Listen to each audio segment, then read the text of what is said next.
नमस्कार, आप देख रहे हैं दिव्य हिमाचल टीवी और मैं हूं राजेश शर्मा।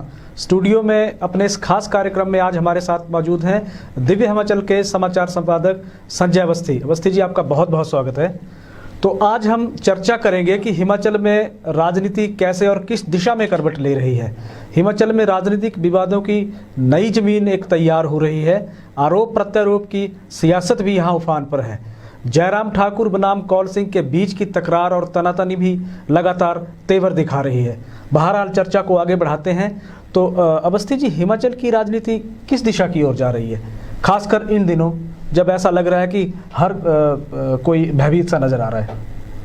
जब भी कोई चुनाव होता है तो राजनीति की दिशा और दशा दोनों बदलती है।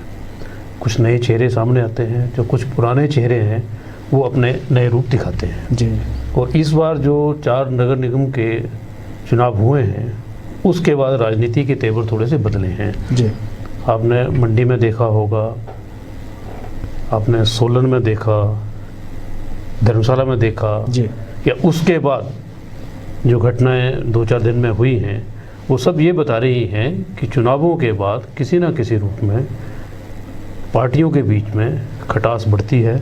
हालांकि कुछ दिन का ही होता है ये जी। कुछ दिन बाद फिर सामान्य होने लग पड़ता है, पर कुछ दिन जब तक वो नशा या खुमार उतरता नहीं है, चुनावी माहौल के बीच हाँ, या दोनों हार या जीत का जब तक वो उसको पचा नहीं पाते हैं तब तक ये बढ़ता है आगे और उसके साथ धीरे धीरे फिर वो नॉर्मल भी होने लग पड़ता है। जी जी। अभी 4 नगर निगमों के चुनाव हुए, मेयर डिप्टी मेयर बन गए, शपथ हो गई। जी जी। तो क्या लगता है कि इन चुनावों में इन नगर निगमों ने क्या खोया है अब तक और क्या पाया है?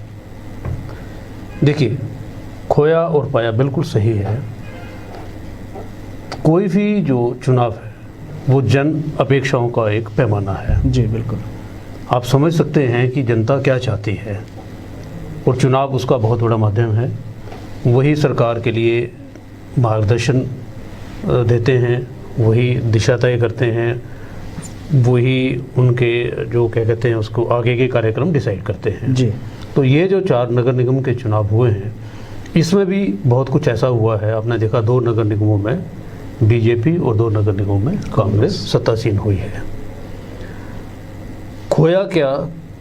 खोया तो ये कि जो भी दल अति विश्वास में था जी, उसको ये पता लगा कि उसको राजनीतिक जमीन किस तरह से तलाशनी है। सही है। आप धर्मशाला देखिए, यहाँ कांग्रेस शायद बहुत ज़्यादा आशावान थी। जी जी बिल्कुल।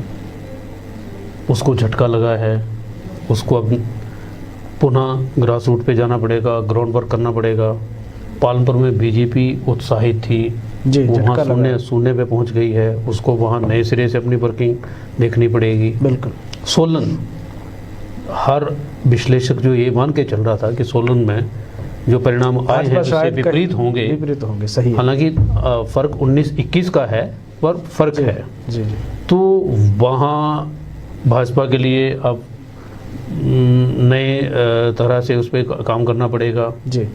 मंडी था, मंडी चूँकि मुख्यमंत्री का गृह क्षेत्र है इसलिए वहाँ अपेक्षित नतीजे हैं, तो शायद मंडी में कांग्रेस को अब बहुत कुछ देखना पड़ेगा। जी जी। दूसरा, खोया क्या?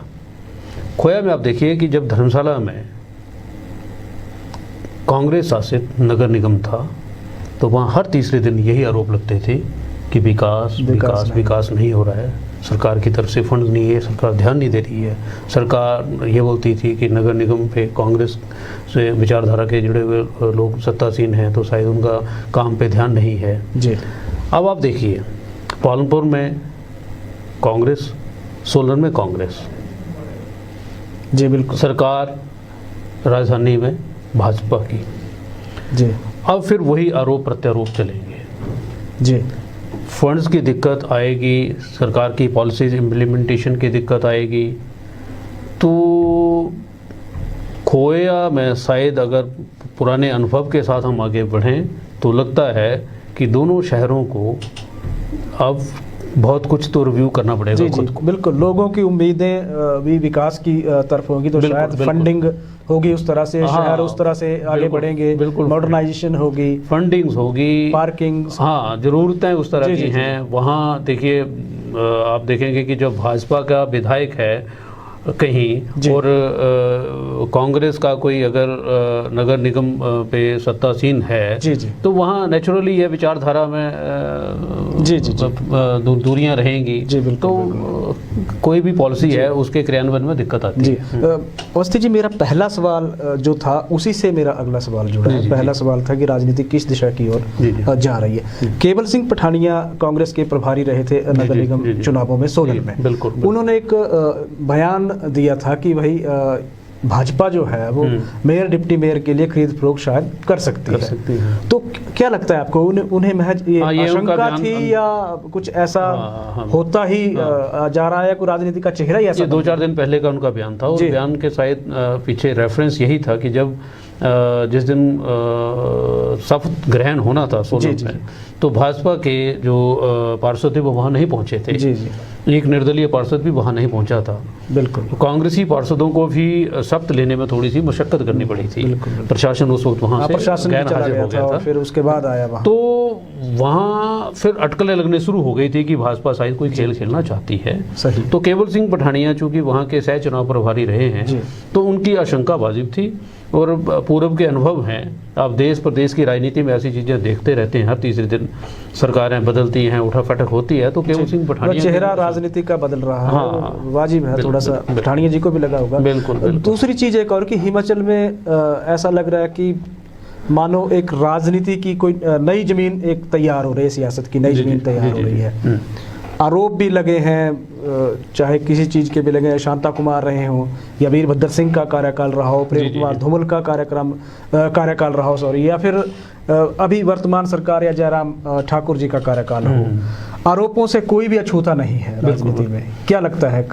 देखिए, राजनीति का जो मुख्य केंद्र बिंदु है वो आरोप ही है। अब कोई भी दल जब सत्तासीन होता है या सत्ता से बाहर जाता है तो उसके पास जनता के सामने जाने का एक ही आधार है, वो आरोप है। जी। आरोप जो सत्ता में आता है वो भी लगाएगा, जो सत्ता से बाहर जाता है वो भी लगाएगा, और इस बार भी ऐसा ही हो रहा है। और आपने ये देखा होगा कि चुनावों के बाद, ये भी जो उपचुनाव हुए उसके बाद थोड़ा सा बयानबाजियाँ बढ़ गई हैं। जी जी। है ना। दोनों दलों के जो नेता हैं वो एक दूसरे पे किसी न किसी तरह के आरोप प्रत्यारोप कर रहे हैं, दाग रहे हैं। तो आरोप राजनीति का एक हिस्सा है। आप ये बोल सकते हैं कि राजनीति का जो मूल है इस वक्त वो आरोप ही बन गए हैं। जी जी। आप प्रदेश से बाहर निकले, पश्चिम बंगाल में क्या हो रहा है? आरोप ही लग रहे हैं। आरोप लग रहे हैं, सही है। तो अवस्थी जी, वीरभद्र सिंह का पिछला कार्यकाल, मुख्यमंत्री रहे हैं कांग्रेस के समय में, पिछला कार्यकाल जो उनका रहा है वो आरोपों में ही घिरता रहा। उसी 5 साल वही दिल्ली और हिमाचल के ही चक्कर लगते रहे। तो वो कैसे देखते हैं उसको? बिल्कुल, मैं जो बोल रहा था कि राजनीतिक विचारधारा ही अब आरोपों पर आधारित है। और वीरभद्र सिंह का जो पिछला कार्यकाल था वो बहुत विवादों में घिरा रहा, और वो आपकी बात बिल्कुल सही है। सीबीआई ने उनके खिलाफ मामला दर्ज किया। वो आय से अधिक संपत्ति का मामला था। मतलब उनकी जो इनकम टैक्स रिटर्न थी उसके जो कुछ पहलू थे वो सचमुच ही चुकाने वाले थे। जी जी। कि मतलब एक ऐसी गाड़ी, जब उन्होंने अपनी कृषि और बागवानी से संबंधित आय उसमें बताई थी, तो उसमें जो किसी ट्रांसपोर्टेशन व्हीकल का जो उल्लेख किया था उसमें शायद जो बाद में छानबीन करके पता लगा वो तो किसी स्कूटर का नंबर था। नंबर पे तो वहाँ से विवाद राजनीति ने पकड़ा कि क्या स्कूटर पे भी सेव्ड हो गए हैं, और स्कूटर से कितने की सेव्ड होकर आदमी कितना की मालदार हो सकता है। तो वो बिल्कुल सही है। उनकी पत्नी प्रतिभा सिंह वहाँ पार्टी बनी है, और ये मामला सीबीआई के पास अभी भी विचाराधीन है, अदालत में विचाराधीन। आरोपों से शायद कहीं आगे ये अगली दिशा में बढ़ गया और कोर्ट में है विचाराधीन। तो हम शायद इस पे ना ज़्यादा जाएं। तो हम अगले सवाल पे आते हैं कि भ्रष्टाचार की जो राजनीति है वो कब कब कैसे कैसे छिछालेदार करती रही है। चाहे पंडित सुखराम पे भी कांग्रेस कार्यकाल में आरोप लगे हैं, केंद्रीय मंत्री रहे थे, आय से अधिक संपत्ति के मामले। देखिए, वो जो पंडित सुखराम वाला जो विषय है वो सबसे गंभीर विषय है मतलब राजनीति का। इसलिए कि पंडित सुखराम उसमें केंद्र में कांग्रेस की सरकार थी, अपने नरसिम्हा राव जी प्रधानमंत्री थे, और उनकी कैबिनेट में वो राज्य मंत्री थे, अपने इंडिपेंडेंट चार्ज था उनके दूरसंचार का। जी जी। उस कार्यकाल में देश में दूरसंचार ने कई आयाम स्थापित किए, पर उनका कार्यकाल लास्ट अंत में विवादों में घिर गया था। विवादों में इसलिए घिरा कि आय से अधिक संपत्ति के मामले उनके पर बने, और बड़ी बात यह है कि उनको उसमें कन्विक्शन भी हुई है और 5 साल के लिए उनको सजा भी हुई है। वो बहुत गंभीर मामला रहा है कि उनकी केंद्र में उनकी सरकार थी, अपनी सरकार के रहते रहते उनके खिलाफ FIR हुई, उनकी गिरफ्तारी हुई, है ना। तो ये मतलब सुखराम का जो कार्यकाल था वो प्रदेश के लिए भी, उसमें जब मामला दर्ज हुआ था तो मंडी में भी छापामारी हुई, दिल्ली में उनके आवास पे छापामारी हुई थी, करोड़ों रुपए की बरामदगी की हुई थी। तो मतलब राजनीति का हशर तो वहाँ चरित्र और चेहरा बदला है और राजनीति का स्तर तो गिरा है। उसके बाद शायद और भी बहुत से ऐसे विवाद बढ़ते ही गए हैं, राजनीति में आरोप भी बढ़ते गए। अवस्थी जी हमारे साथ हमारे राज्य ब्यूरो प्रमुख मस्तराम डलैल जी शिमला से जुड़ गए हैं। डलैल जी बहुत बहुत स्वागत है आपका, क्या कहना है आपका, कैसे राजनीति का चेहरा बदल गया है? जी राजेश, बिल्कुल जिस प्रकार से देखा जा रहा है कि नगर निगम के चुनाव अब संपन्न हो गए हैं, लेकिन सियासी भूचाल कुछ और आने शुरू हो गया है, क्योंकि मंडी के संदर्भ में जिस प्रकार देखा गया कौल सिंह और मुख्यमंत्री के बीच जो गहमा गहमी हुई है, या ये कहें कि अंदर खाते मंडी सदर से ही सुखराम परिवार की मुख्यमंत्री या महेंद्र सिंह ठाकुर के साथ जो है वो कसमकस चल रही है। लेकिन ये आपको भाजपा कांग्रेस की दिख रही है, लेकिन राजेश मैं आपको ये जरूर बताना चाहूंगा कि पार्टी के भीतर भी काफी कुछ चला है, खासकर नगर निगम के चुनावों के बाद, जो शायद अभी तक बाहर नहीं आया लेकिन आने वाले दिनों में बाहर आएगा। पार्टी के भीतर भी काफी उठापटक चली हुई है, क्योंकि भूमिका देखी जा रही है अपने नेताओं की, जिस प्रकार से भाजपा को पालनपुर में करारी हार देखने को मिली है, सोलन में झटका लगा है। भाजपा के उन नेताओं की भूमिका को देखा जा रहा है कि किस प्रकार से उनकी भूमिका रही थी, या कांग्रेस ने जिस प्रकार से एक बहुत बड़ा उन्हें नुकसान धर्मशाला में झेलना पड़ा है। मंडी में क्यों कांग्रेस का सफाया हुआ, इसे लेकर कांग्रेस में काफी कुछ अंदर खाते चला हुआ है। जो सियासी जमीन की आप बात कर रहे हैं, मुझे लगता ये कांग्रेस भाजपा के बीच नहीं बल्कि पार्टियों का आपसी द्वंद्व भी शुरू होने वाला जल्द आपके सामने आएगा। जी धन्यवाद डलैल जी। अवस्थी जी डलैल जी थे हमारे साथ, जिन्होंने पूरे इस सियासी घटनाक्रम पर हमें विस्तार से जानकारी दी। तो हम वहीं आते हैं, फिर अपने उसी सवाल पे आते हैं कि अब वर्तमान सरकार को ही देख लें। कोरोना के मुश्किल वक्त में आयुर्वेद विभाग में देखो आप घोटाला सामने आया, PPE खरीद पर सवाल उठे, तो क्या आपको नहीं लगता कि ऐसे घोटालों से प्रदेश की छवि पे असर पड़ा है? बिल्कुल, आप भी इस चीज़ से तो बिल्कुल भीगे हैं। आप भी जानते हैं कि जैसे ही कोरोना प्रदेश में या देश में पिछले बार लॉकडाउन शुरू हुआ और कोरोना मचा, तो चूँकि हेल्थ डिपार्टमेंट से जुड़ी हुई सारी खरीद जी बिल्कुल, तो उसके तुरंत बाद ही सबसे पहले तो सैनिटाइजर घोटाला आया कि शिमला में बहुत से ऐसे, वो तो सचिवालय में ही है कि वहाँ सैनिटाइजर के जो प्राइस थे, प्राइस टैग बदल दिए गए थे। वो तो आपने भी देखा। उसके बाद PPE किट जो था उसका घोटाला हुआ, उसमें भी मतलब रिश्वत लेने के आरोप लगे, और स्वास्थ्य उस वक्त के जो निदेशक थे वो उन पे मामला दर्ज हुआ, उनकी गिरफ्तारी हुई। तो प्रदेश की छवि को तो ये चीज़ें प्रभावित कर रही हैं, पूरी तरह से कर रही हैं। और ये मतलब हालांकि ना देश के हित में, ना प्रदेश के हित में, ना राजनीति के हित में, ना आम नागरिक के हित में है ये चीज़ें। जी, चर्चा का रुख थोड़ा सा हम दूसरी ओर मोड़ते हैं, मंडी पे आते हैं। मुख्यमंत्री का गृह जिला है मंडी में। आजकल एक नई तरह की सियासत देखने को मिल रही है, तनातनी चली है, तकरार चली है भाजपा और कांग्रेस में, और भाजपा और कांग्रेस में भी मुख्यमंत्री और सीधा उसमें सुखराम है या अनिल शर्मा है या कौल सिंह ठाकुर है। बिल्कुल। पर आजकल चर्चाएं जो सबसे ज्यादा है वो कौल सिंह ठाकुर और मुख्यमंत्री के बीच में जो चल रहा है, वो उसको कैसे देख रहे हैं आप? अब ये देखिए कि जैसे ही मंडी चुनाव में हम नगर निगम में गए थे जी, उसके तुरंत बाद ही सुखराम परिवार एक बार फिर केंद्र में आ गया था, सत्ता के केंद्र में आ गया था, है ना।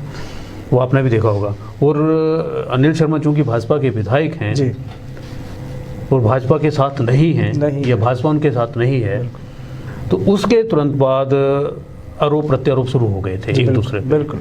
अनिल शर्मा पर आरोप लगा था कि वो शायद कांग्रेस के पक्ष में प्रचार कर रहे हैं, क्योंकि उनके पुत्र उससे पहले आश्रय शर्मा जो थे वो लोकसभा का चुनाव लड़ चुके थे, कांग्रेस के टिकट पे लड़ चुके थे। वहीं से ये तकरार शुरू हुई है सर। तकरार थी और आरोप भी लगे। सीएम ने भी बोला कि आप रात के अंधेरे में क्यों जा रहे हैं, दिन के उजाले में जाइए। अगले दिन अनिल शर्मा जी दिन के उजाले में वहाँ चले गए, वहाँ वो वाकयुद्ध उनका हुआ। उसके बाद कौल सिंह जी के साथ तो खैर अभी 2-4 दिन पहले का ही मसला है, जब सीएम साहब 15 अप्रैल को हिमाचल दिवस के पद्दर में जो राज्य स्तरीय समारोह हुआ, उसके बाद वहाँ से शुरू हुई है। उसके बाद एक जनसभा हुई है, जनसभा में मुख्यमंत्री ने कोई बात बोली थी कि मैं सराजी हूँ, तो वहाँ से विवाद बढ़ा है। और कौल सिंह का उसमें बयान आया था कि आप मतलब सराजी होके क्या बोलना चाहते हैं, मंडी के तो होइए, मंडी के तो बोलिए कि मंडियाल हैं आप, मंडियाल होंगे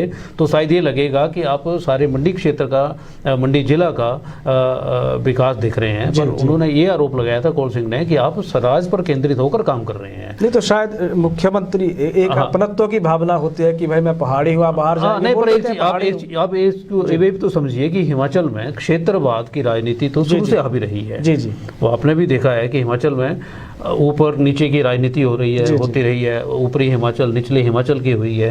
अब पिछले मेरे ख्याल 10-1 साल से, 1-1.5 दशक से ये थोड़ा सा कम हुआ था, पर चूंकि अब ये फिर विवाद उठाए, अब ऊपरी और नीचे तो नहीं था, पर अब मंडी और सिराज का ही शुरू हो गया, बिल्कुल, है ना।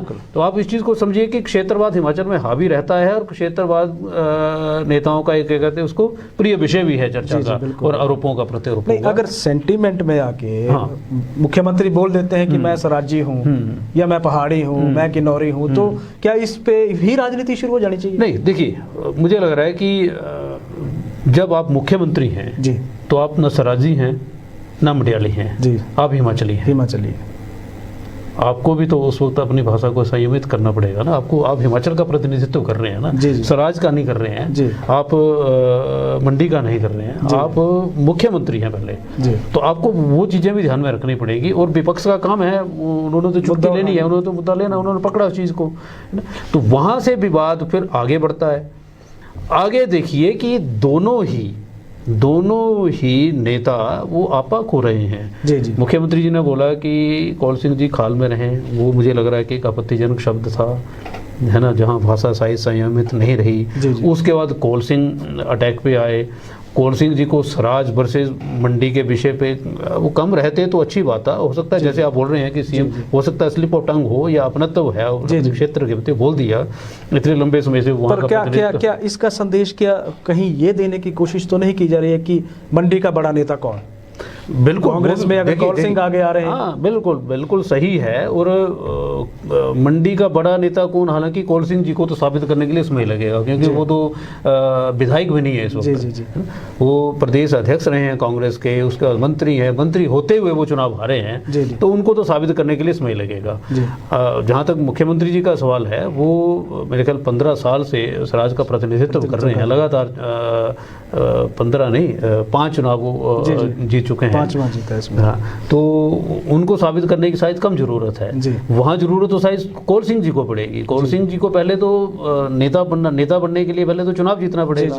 चुनाव जीतेंगे उसके बाद वो वहाँ आ सकते हैं कि बड़ा नेता कौन। उस बड़ा नेता बनने के लिए शायद कौल सिंह जी को बहुत बड़ा बनना पड़ेगा भाई। जी। पर हो सकता है कि कौल सिंह जैसे कि पालमपुर में नगर निगम में कांग्रेस के प्रभारी थे, तो चुनावों की जीत से उत्साहित, वो थोड़ा सा उत्साह होगा, वहीं से तो उनको शायद थोड़ी सी मिली है। ठीक, बिल्कुल। जमीन तो शायद अभी तलाशनी होगी। बिल्कुल, वो वहाँ शायद उनको वो जो कहते आप बोल सकते हैं कि ऑक्सीजन मिली है या उनको टॉनिक मिला है, उसके बाद हम आगे आते हैं कि हिमाचल में क्या लगता है आपको कि अब तक के बड़े स्कैंडल क्या रहे हैं, जैसे राजनीतिक स्कैंडल क्या रहे हैं, और प्रदेश की जनता ने उनका हश्र क्या किया है? राजनीतिक स्कैंडल तो देखिए मतलब पार्टियों के भीतर हैं, सरकारों के भीतर हैं, कई हैं। आपने देखा होगा कि अभी जो कुछ साल क्या बोल सकते हैं, अभी 1998 की बात है, जब धवाला प्रकरण हुआ, धवाला को किडनैप करने के जो है आरोप लगे कि धवाला किडनैप हुए हैं। उस वक्त वीरभद्र सिंह जी मुख्यमंत्री थे, बहुमत में वो शॉर्ट हो गए थे, तो धवाला रातों रात गायब हो गए। जब दोबारा प्रकट हुए, विवाद बना, तो उन्होंने बोला कि उनका अपहरण हुआ था। जी जी। फिर वो उनका ज़बरदस्ती समर्थन हासिल करके वीरभद्र जी सत्ता में आए, लेकिन वो सरकार चली नहीं, है ना, कुछ दिन ही चली। बाद में प्रेम कुमार धूमल जी पहली बार मुख्यमंत्री बने जी। तो उसका एक तो स्कैंडल ये था। दूसरा, उसी के बीच में आप देखिए कि जो धवाला जी जिनके समर्थन से दूसरी बार मतलब पहली बार मुख्यमंत्री प्रेम कुमार धूमल जी बने, उन वही धवाला अन्य 6-7 विधायकों के साथ फिर सरकार के खिलाफ हुए थे। उसमें हरिनारायण सैनी हैं या वो प्रकाश चौधरी हैं। जी जी। तो स्कैंडल तो मतलब सरकार के साथ चलते ही रहे हैं और आगे भी चलेंगे। जी। इसी बीच कांग्रेस से निकल के पंडित सुखराम ने भी एक नई पार्टी बना दी थी। जी जी। तो उसमें उसके साथ भी शायद कुछ लोग जुड़े थे। हाँ बिल्कुल। तो क्या लग रहा है कि इन आरोपों के बीच क्या उम्मीदें लेके सरकारों के लिए काम करना मुश्किल है या आसान चीज़ें हो जाती है? नहीं, मुश्किल तो शायद होता है कि जो फिर आपकी राजनीतिक क्षमता जो है वो किसी भी जो आरोप है उसको डिफेंड करने में लगती है। आप साबित करने में लगते हैं कि ये झूठ हैं और हम सच्चे हैं, तो उससे दिशा तो भटकती है। दिशा तो भटकती है। आप ये देखिए कि जब शांता कुमार जी केंद्र में मंत्री थे वाजपेयी सरकार में, और उनको जब ग्रामीण विकास जैसा महत्वपूर्ण मंत्रालय मिला था, मैं एक चीज़ आपको ये पेश कर रहा हूँ, जब उसमें सहमत भी होंगे कि राजनीति में अगर आरोप लगे हैं तो बहुत से ऐसे नेता भी हैं जिन्होंने राजनीति के अंदर उस पार्टी उस सरकार के अंदर रहते हुए भी कुछ चीज़ें सामने पेश की हैं जी। कुछ चीज़ें पेश की हैं जिनसे सरकार की छवि का भी पता लगा, उस नेता की छवि का भी पता लगा है। जब वेंकैया नायडू जी वहाँ से हटे थे ग्रामीण विकास मंत्रालय से, तो शांता कुमार जी के पास वो मंत्रालय आया था। तो शांता कुमार जी ने कुछ दिन बाद एक खुलासा किया था कि प्रधानमंत्री ग्रामीण सड़क योजना जो है इस विभाग की, उसमें एक बहुत बड़ा घोटाला हुआ है। तो हुआ क्या था हशर कि एक सच्चाई व्यक्त करने पर शांता जी को कुर्सी गंवानी पड़ी थी जी। शांता जी ने शायद अपनी जो अभी जीवनी लिखी है उसमें वो लेख भी किया है। उन्होंने ये भी लिखा है कि उस वक्त वो बहुत पीड़ित महसूस कर रहे थे। ना वाजपेयी जी, ना आडवाणी जी, ना उस वक्त के संसदीय कार्य मंत्री प्रमोद महाजन जी ने उनकी बात सुनी थी या उनका पक्ष रखा था, क्योंकि वो नायडू जो खफा थे उसके लिए वो शायद उनको बलि का बकरा बनाया गया था। तो शांता कुमार जी जैसे चरित्रवान नेता भी हैं जो समय समय पर अपनी पार्टी की विचारधारा से अलग उठकर इन चीज़ों को सामने लाते रहे हैं जी जी। अभी आप ये भी तो देखो कि जब मोदी जी का पहली सरकार बनी थी उस वक्त भी 1 साल बाद शांता जी ने एक खुलासा किया था, शायद एक पत्थर बम के रूप में वो चर्चित हुआ था, जब उन्होंने ये बोला था कि पंकजा मुंडे या वसुंधरा पे आरोप लगे हैं और पार्टी को अपने भीतर एक लोकपाल गठित करना चाहिए, उन आरोपों की जांच करनी चाहिए। हालांकि वो उतना जांच हुई ना पड़ताल हुई, पर मतलब राजनीति की छवि जो है वो कुछ नेता बचा भी रहे हैं और कुछ नेता गंवा भी रहे हैं। शांता कुमार जी जैसे जो अनुशासित नेता हैं या विचारधाराओं के समृद्ध नेता हैं, वो तो राजनीति में जी जी आपके बोलने का मतलब है कि राजनीति में आरोप प्रत्यारोप लगते रहते हैं, ये दौर चलता रहता है। मामला अदालतों तक जाता है, फैसला वहां से, पर सबसे बड़ा फैसला जनता करती है। जी जी जी। जनता तय करती है कि आपके आरोप कितने सच्चे हैं कितने झूठे, क्योंकि चुन के वही भेजती है। बिल्कुल बिल्कुल बिल्कुल। तो आज की मुझे एक चीज बताइए मुझे जी, आपको क्या लग रहा है कि जो 4 नगर निगम हैं जी, इसमें हिमाचल ने या हिमाचल की जनता ने क्या वर्डिक्ट दिया है? को क्या लगता है, आपको क्या लगता है? 4 नगर निगमों में आपको तो पता है कि 2-2 से पिक्चर अभी वही है। इसमें मैं थोड़ा सा विश्लेषण इसका इस तरह करूँगा। धर्मशाला में विधायक भाजपा के, पालमपुर में विधायक कांग्रेस के, मंडी में विधायक भाजपा के, चूंकि अभी उनकी निष्ठाओं पे भाजपा ही सवाल उठा रही है तो शायद उन्होंने प्रचार भी नहीं किया है। सोलन में विधायक कांग्रेस के, तो जहां जहां कांग्रेस के विधायक है वहां वहां नगर निगम कांग्रेस की बनी है। जहां जहां भाजपा के विधायक हैं वहां वहां नगर निगम भाजपा की बनी है। तो चुनाव तो वही विधानसभा चुनावों के इर्द गिर्द ही आके ये नगर नहीं निगम तो का खड़ा हो इसका जाता इसका है। असर पड़ रहा है आने वाले चुनावों पे? जी बिल्कुल, आने वाले चुनाव ये तय कर देंगे कि ये राजनीति अब किस दिशा में जाएगी। शायद इसमें विधायकों के काम का मूल्यांकन हो रहा है, सरकार के काम का मूल्यांकन हो रहा है और जनता वहीं खड़ी है आके। इसमें एक चीज और है जो मैं कहना चाहूँगा कि भाजपा ने चूंकि ये नगर निगम बनाए हैं, 3 नगर निगम बनाने का श्रेय सीधा सीधा भाजपा को जा रहा है, तो हो सकता है कि कहीं ना कहीं जनता के इमोशंस भाजपा के साथ जुड़े हों। कहीं ना कहीं जनता इस बात से भी, ग्रामीण क्षेत्रों की जनता खासकर इस बात से भी खफा हो कि हमारे नगर निगम क्यों बनाए, हम गांव में ही ठीक थे या पंचायतों में ही ठीक थे। तो ये चीज़ भी हो सकती है। पर अभी चुनाव वहीं खड़ा है, अभी जनता भी वही सोच रही है, पर इसका प्रभाव आने वाले समय में जरूर पड़ेगा। तो आज के बहस को यहीं हम विराम देते हैं। तो आज के लिए इतना ही, फिर मिलेंगे एक नई बहस के साथ, नए मुद्दों के साथ।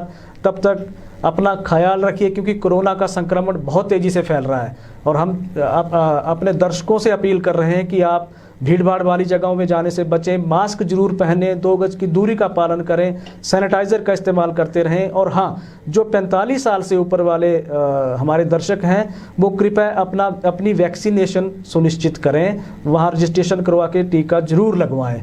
तो तब तक अपना ख्याल रखिए। और हाँ, देश और प्रदेश की तमाम जानकारी के लिए दिव्य हिमाचल समाचार पत्र पढ़ते रहिए, दिव्य हिमाचल टीवी देखते रहिए और दिव्य हिमाचल वेबसाइट www.divyahimachal.com जरूर लॉगिन करिए। तब तक नमस्कार।